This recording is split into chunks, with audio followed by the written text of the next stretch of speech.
নমস্কার বন্ধুরা, মায়ের ছোট্ট রান্নাঘরে নতুন আরেকটি রেসিপি দেখার জন্য আপনাদের সকলকে ওয়েলকাম জানাই। তো প্লিজ ভিডিওটিতে একটি লাইক করে ভিডিওটা শেষ পর্যন্ত দেখার জন্য আপনাদের কাছে অনুরোধ রইল। আজকে আমি তৈরি করব নিমকি তৈরি করার জন্য বাটিতে আমি নিয়ে নিলাম পরিমাণ মতো ময়দা, দিয়ে দিচ্ছি পরিমাণ মতো চিনি আর সামান্য লবণ, আর দিয়ে দিচ্ছি কালো জিরে। এবার দিয়ে দিচ্ছি সাদা তেল। এখানে আমি 2 চামচ পরিমাণ সাদা তেল দিয়েছি। এবার সব কিছু বেশ ভালো করে ঘষে ঘষে ময়াম দিয়ে নিতে হবে। তো ময়ামের পরিমাণটা যদি ঠিক থাকে, তেল সব কিছুর পরিমাণটা যদি ঠিক থাকে, তাহলে কিন্তু নিমকিগুলো বেশ ভালো হবে। আর এভাবে হাত দিয়ে একটু মুঠো করে দেখবেন যে ময়ামটা ঠিক আছে কিনা। যদি এরকম মুঠো তৈরি হয় তাহলে বুঝে নেবেন ময়ামটা একদম ঠিকঠাক আছে।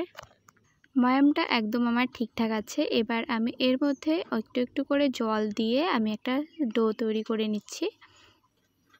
আর এভাবে নিমকি তৈরি করলে কিন্তু একদম দোকানের মতো পারফেক্ট নিমকি তৈরি হবে।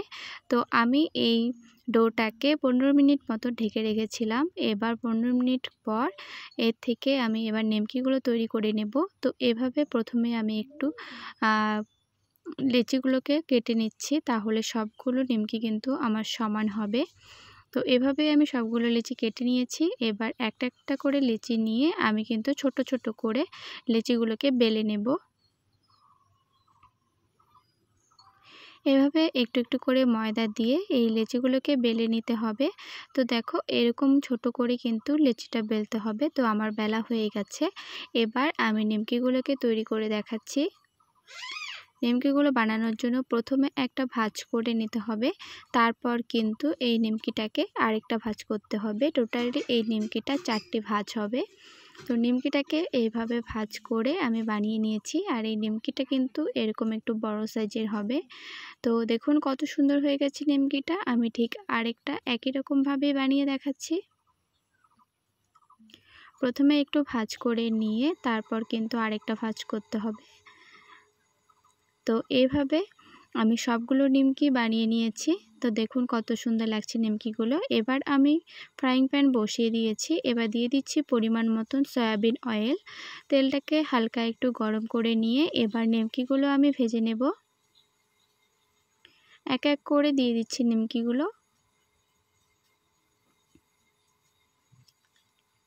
নিমকিগুলোকে দেওয়ার পর উল্টে পাল্টে গোল্ডেন ব্রাউন করে ভেজে নামিয়ে নিতে হবে।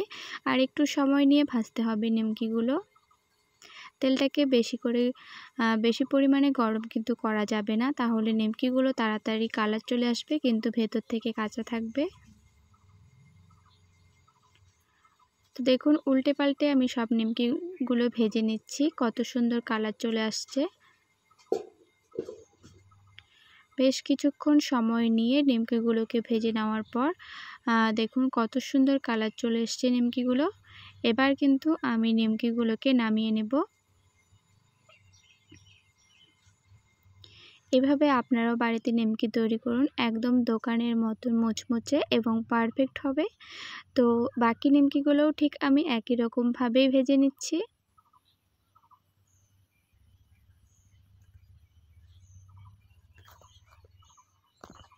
এভাবেই আপনারা বাড়িতে একবার যদি এই নিমকিগুলো তৈরি করে খান, দোকান থেকে কিন্তু কিনে আর খেতেই চাইবেন না। তো দেখুন নিমকিগুলো কিন্তু বেশ সুন্দর ফুলেছে আর বেশ সুন্দর কালারও হয়েছে। একদম গোল্ডেন ব্রাউন করে আমি সব নিমকিগুলো ভেজে নিয়েছি। একদম মুচমুচে দোকান থেকে যেরকম আমরা কিনে খাই। তো আমার সবগুলো নিমকি ভাজা হয়ে গেছে। এবার আমি একটা প্লেটে নিমকিগুলোকে সার্ভ করে নিয়েছি। দেখুন কত সুন্দর লাগছে। আজকের এই রেসিপিটি আপনাদের কেমন লেগেছে অবশ্যই কমেন্ট করে জানাবেন। আর ভিডিওটা যদি ভালো লেগে থাকে একটি লাইক করবেন। আপনাদের বন্ধুবান্ধবদের সাথে একটি হলেও ভিডিওটা শেয়ার করবেন। আর অবশ্যই আমার চ্যানেলে নতুন বন্ধুরা এসে থাকলে আমার চ্যানেলটিকে সাবস্ক্রাইব করে আমার পাশে থাকবেন। ফেসবুক থেকে যারা দেখছেন তারা অবশ্যই পেজটিকে ফলো করে দিয়ে আমার পাশে থাকবেন।